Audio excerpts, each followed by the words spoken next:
Balanced debate. Joining us now live in studio, Democratic Congressman from Ohio, also Oversight Committee member Dennis Kucinich. Sir, thank you for coming in today. I know that you have memories of working with Senator Specter and his work on Capitol Hill as well. A very fair-minded man. The fact that he could relate to Democrats and Republicans, he really embodied a kind of a bipartisan approach. He was also a favorite of a lot of working people and had a real sympathy for the concerns of working people and their rights.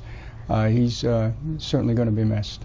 All right, well, let's move on to Libya. You're part of the committee that delved into this and will continue to delve into it this week. What are your primary concerns at this point? Well, there's a number of levels here. First of all, I want to thank Congressman Meehan for voting with me to ban sending troops to Libya absent congressional approval. This is a constitutional issue because the administration took it upon themselves to send the troops. They didn't come to Congress. Created the problem in that regard. There's also a security issue. Our embassies, not only in Libya, but across the region, are at risk.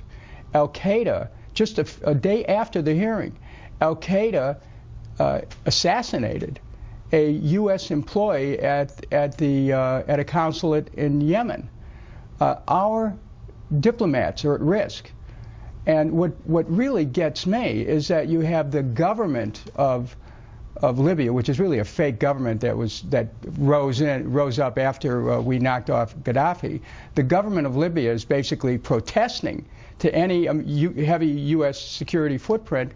Well, you know what? If they don't like our Marines there or can't tolerate it, maybe we ought to think about closing that embassy, ending our presence there, and leaving them to the militias who apparently are running the show anyway. What would be the negative impact, though, for us doing that, losing a presence, at least having our foot in the door there? If we can't reach accommodation on security, do we walk away in full? Well, you know what? You have to first evaluate if this thing worked out. This is a nightmare. There are guns running all throughout Libya and also in the region as a result of the collapse of the government, which we helped to accelerate. So there's a policy issue here, but frankly, it's not a partisan issue. You know, the talk about budget, and Republicans were said to cut security budget. Well, they didn't give the State Department what the State Department asked. That's true. But on the other hand, the budget was actually plussed up to 120%. So then you say, well, where was the debate in Congress? Almost an equal number of Democrats and Republicans helped pass the bill.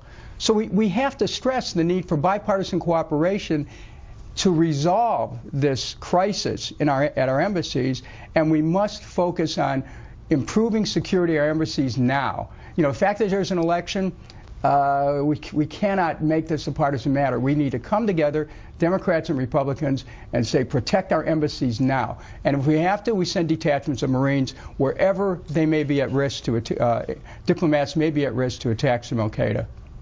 All right, quickly want to ask you before we let you go, do you think there has been a cover-up post-attack? Where do you think there is the message being lost in translation? I don't think there's a cover-up. I think what we have here is chaos. And out of chaos, it's hard for people to interpret it.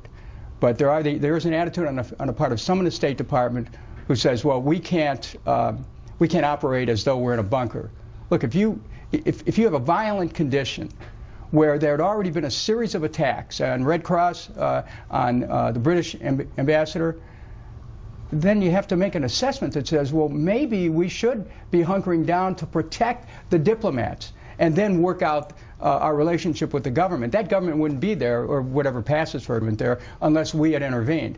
So we have to change our policies on intervention as far as I'm concerned, but where we are there, we need to protect those diplomats with whatever it takes. And if we have to send more Marines to do it, that's exactly what we ought to be doing. Congressman, as you learn more, I hope you'll come back and share it with us. I appreciate being here with you. Thank you. Thank you, sir.